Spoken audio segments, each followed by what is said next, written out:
नमस्कार, आप देख रहे हैं द फैक्ट मीडिया और मैं हूं आपके साथ पाखी शांडिल्य। आइए रुक करते हैं झारखंड की प्रमुख खबरों पर।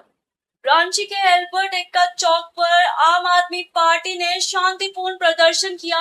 पार्टी कार्यकर्ताओं ने नीट पेपर लीक मामले को लेकर केंद्र सरकार के खिलाफ नारेबाजी की और केंद्रीय शिक्षा मंत्री धर्मेंद्र प्रधान को हटाने की मांग की। प्रदर्शन के दौरान पार्टी के लद्दाख के सामाजिक कार्यकर्ता सोनम वांगचुक के आंदोलन का भी समर्थन किया। प्रदेश मीडिया प्रभारी प्रभात शर्मा ने कहा कि छात्रों के भविष्य से खिलवाड़ और लोकतांत्रिक आवाजों को दबाना बंद होना चाहिए। इस प्रदर्शन में बड़ी संख्या में कार्यकर्ता, छात्र और आम लोग शामिल हुए। पिछले 22 दिनों से दिल्ली के जंतर मंतर पर जो है वो धरना दिए हुए हैं। परसों सोनम वांगचुक जो पर्यावरणविद नौजवानों और छात्रों के भविष्य के लिए पिछले 19 दिनों से हड़ताल पे थे, उनको 20वें दिन एक जो है चोर की तरह सुबह सुबह आकर उनको सादे कपड़े में ढककर उनको जो है किडनैप कर लिया जाता है और हॉस्पिटल में भर्ती किया जाता है।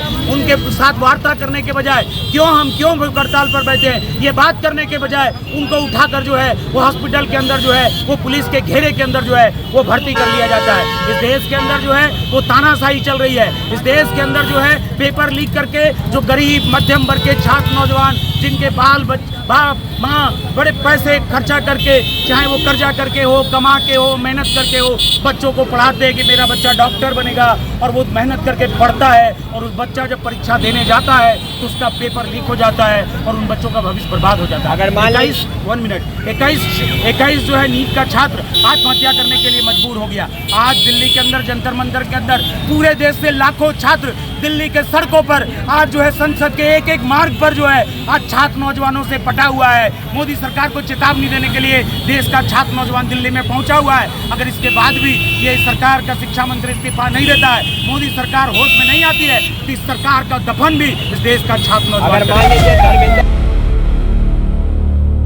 वहीं बीजेपी ने प्रेस कॉन्फ्रेंस कर झारखंड की कानून व्यवस्था पर सवाल उठाए। बीजेपी प्रवक्ता प्रतुल शाहदेव ने आरोप लगाया कि जामताड़ा जिला अध्यक्ष सुमित सिंह शरण के घर पुलिस ने सुबह तड़के ऐसी कार्रवाई की जैसे किसी बड़े अपराधी की तलाश हो। बीजेपी का कहना है कि कार्रवाई के दौरान नियमों का पालन नहीं किया गया। पार्टी ने स्वास्थ्य मंत्री इरफान अंसारी से अस्पताल में तोड़फोड़ के आरोपों को सबूत और सीसीटीवी फुटेज सार्वजनिक करने की मांग की। साथ ही बीजेपी ने पूरे मामले में निष्पक्ष जांच और जवाबदेही की मांग की है।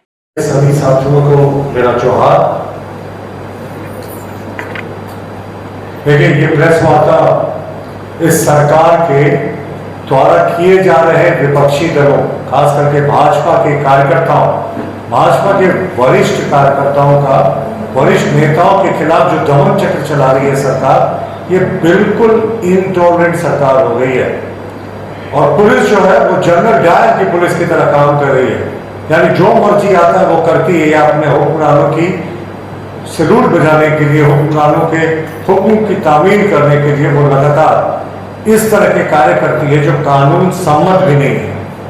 अब मैं आपको बताता हूँ, आज सुबह 5 बजे जब पूरे तरीके से सूर्योदय भी नहीं हुआ था, हमारे जामताड़ा के जिला अध्यक्ष सुमित शरण जी के घर में डीएसपी के साथ 4 जो है थानों के पुलिस ने धावा बोला। बहुत ही गंभीर मुद्दा था और जिला अध्यक्ष के घर को इस तरीके से घेर लिया गया जैसे कि किसी आतंकवादी के यहाँ रेड हो रहा हो और पूरे घर के सदस्यों को बहुत ही खराब तरीके से बिहेव किया गया। पुलिस के अधिकारी थे, महिला पुरुष पुलिस अगर थी तो वो सामने कहीं दिख नहीं रही थी, संभवतः वो जीप में बैठी हुई थी। पुलिस के जो पुरुष थे, सिपाही और अफसर थे, वो घरों में घुसे, महिलाएं भी वहां थी, प्रोटोकॉल का पालन नहीं हुआ और जिला अध्यक्ष के घर की एक तरीके से सीज करके तलाशी ली गई। उनके जितने परिवार के सदस्य थे उनका मोबाइल ऑफ करा दिया। तो कहीं ना कहीं ये जो पुलिस का दमन चक्र है, ये सारे नियम कानून विरोध है।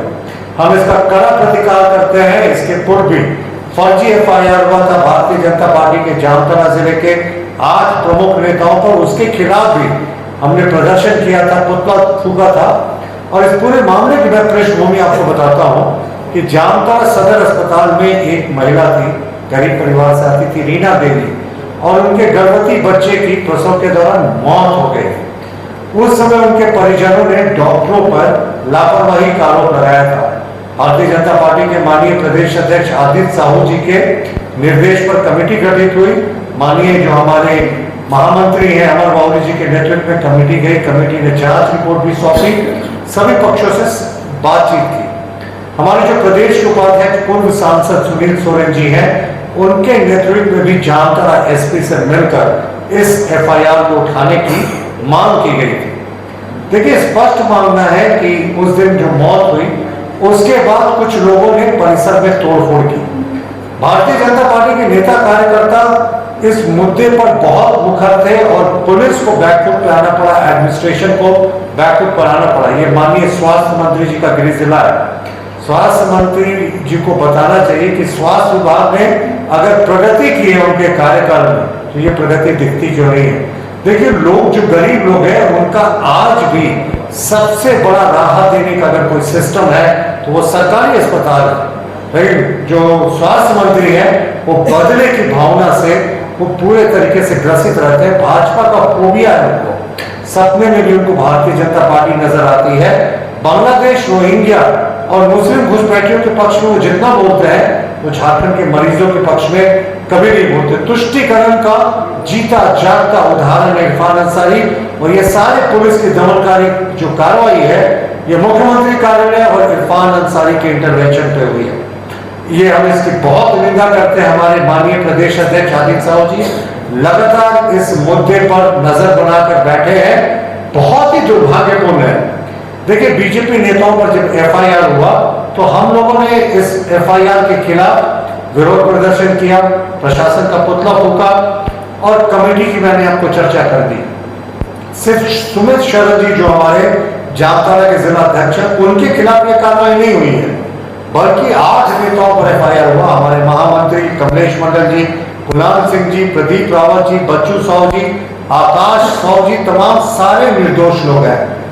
दरअसल पूरे क्षेत्र में रीना देवी और उसके बच्चे की मौत के खिलाफ इतना जबरदस्त आक्रोश था कि जनता सड़कों पे थी और इनको कोई मिल नहीं रहा था बलि का बकरा। जिन्होंने भारतीय जनता पार्टी के नेताओं के खिलाफ मुकदमे दर्ज कर दिए।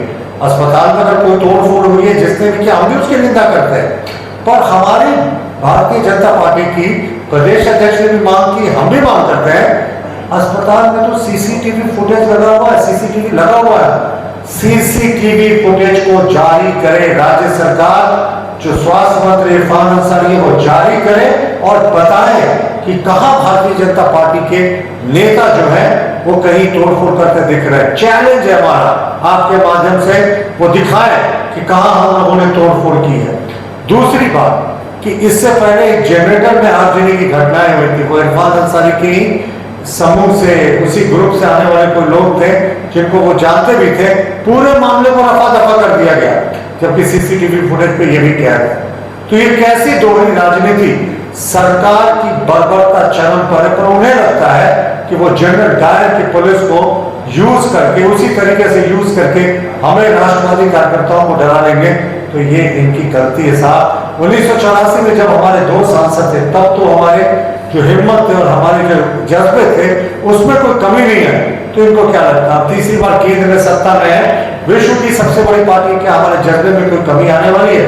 कोई कमी नहीं आने वाली है। कितना भी जुल्म ये सरकार कर ले, उसको समझना चाहिए कि सरकारें आती जाती हैं। अधिकारियों को भी हम कहते हैं साहब, आप नियम सम्मत कार्रवाई करें, हम स्वागत करेंगे, हमें कोई विरोध नहीं, आप करें नियम सम्मत, लेकिन राज्य सरकार का टूल किट बनकर काम करेंगे ना साहब। सारे अधिकारियों को आग्रह करते हैं, सरकारें आती जाती रहती हैं, आज उनकी बारी है तो कल हमारी भी आएगी। और जिन्होंने हमारे कार्यकर्ताओं पर बेवजह फर्जी मुकदमे लादा और हमारे जिला अध्यक्ष के सुबह घर में 5 बजे रेड करवाया, उनके परिजनों को भयभीत कराने का काम किया, हम उनको भी कभी भूलने वाले नहीं हैं। अब बताएं।